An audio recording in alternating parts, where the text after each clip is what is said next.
Jeno. Perempuan itu menumpahkan larutan H2SO4 satu normalitas ke sepatu Eugene. Larutan berbahaya yang bisa membuat kulit meradang itu tumpah. Cukup banyak lagi. Sudah gila. Eugene bergegas membuka sepatunya dan menjauhkannya ke arah wastafel. Eugene sempat panik, tapi dia menangani kecelakaan itu secara sangat tenang. Ia membuka sepatu dan kaos kakinya, mengambil lap bersih dan membersihkan kakinya, mencegah adanya zat karsinogenik atau zat berbahaya meracuni kulit halusnya. Gue sibuk membantu Eugene, sementara Caca diam termenung di pojok ruangan. Setelah selesai membantu Eugene, gue memasang pandangan benci ke Caca. Pandangan yang sama ketika gue marah ke dia tadi pagi. Lantas dia pergi meninggalkan gue. Mungkin dengan menangis, mungkin dengan marah. Gue gak peduli. Dalam hati, gue udah memaafkan kesalahannya. Kebanyakan orang pasti akan sangat bersemangat kalau melihat ada peluang berita, kesempatan jadi affiliator, atau kesempatan masuk organisasi agar jadi sorotan publik. Atau kalau bagi introvert seperti Eugene dan gue, kami suka bila karya kami dipuji orang. Kalau pemain film menggila-gilakan piala Citra, musisi mengidam-idamkan piala IMA, gue dan Eugene mendambakan untuk bisa dapat hibah penelitian suatu saat. Dibanding piala Oscar, kami lebih update tentang penghargaan seperti piala Nobel. Seperti konsep ekonomi bahwa pasar itu punya targetnya masing-masing. Ada relung atau niche-nya sendiri, kalau kalian tahu. Dan gak ada salahnya untuk masuk ke pasar itu sendiri, walau dari background keluarga yang berbeda. Get what I mean? Kenapa kita dilahirkan seakan untuk membuat garis profesi atau karir keluarga kita lestari? Jadi berbeda itu beneran gak apa-apa kok.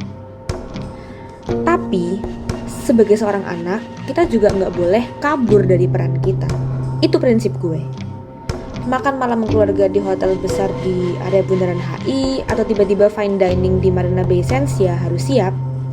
Selain karena ditraktir makan enak, kadang menemani papa mama berbicara dengan koleganya membuat wawasanku makin jadi luas. Tapi, jadi diri sendiri aja pada saat itu. I prefer to be a scientist when I grow up. Salah satu kalimat yang sering gue keluarin, walau orang tua gue pasti seakan berubah raut wajahnya. Orang tua kita pasti ingin yang terbaik, itu benar, dan malah harus bagiku. Tapi yang salah adalah orang tua yang tidak mempercayai anaknya dengan memberikan kesempatan anaknya untuk mencoba dan juga merasakan gagal. Orang tua yang baik buat gue bukan yang mendukung semua ide gila anaknya. Ya kali anak lo minta ke Mars atau rutin sekarang banget. Setidaknya sebagai orang tua bisa dong bertindak dewasa untuk juga menjadi pendengar bukan hanya penceramah. Bersyukur banget orang tua muda yang sekarang anaknya balita-balita itu udah open minded. Tapi orang tua yang anaknya kelahiran 2000 kecil kayaknya belum semua open minded, termasuk orang tua gue. Tapi gak apa-apa, setidaknya gue tidak dilarang punya laboratorium gue sendiri di rumah. Sebagai anak pasti gak semua hal yang kita punya bisa membanggakan orang tua kita. Kita perlu saling merasa kecewa, orang tua kita ke anak pun juga sebaliknya. Yang penting kita sudah mengutarakan keinginan dan impian kita. Dan yang terpenting berbakti. Salah satu contoh kegiatan berbakti gue adalah dengan ikut salah satu workshop company yang brand ambassador-nya adalah bokap gue. Workshop itu ada di daerah Ashta SCBD.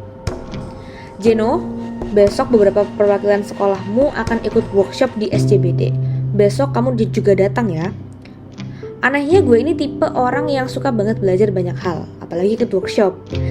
Gue gak pernah menolak untuk belajar. Tapi kalau untuk menekuni, itu yang gue pikir-pikir dulu. Oke Pak, gue menjawab dengan santun dan juga semangat. Gue bersiap-siap untuk berangkat pagi itu, masih dengan morning routine yang sama. So, sudah siap belajar hal baru hari ini?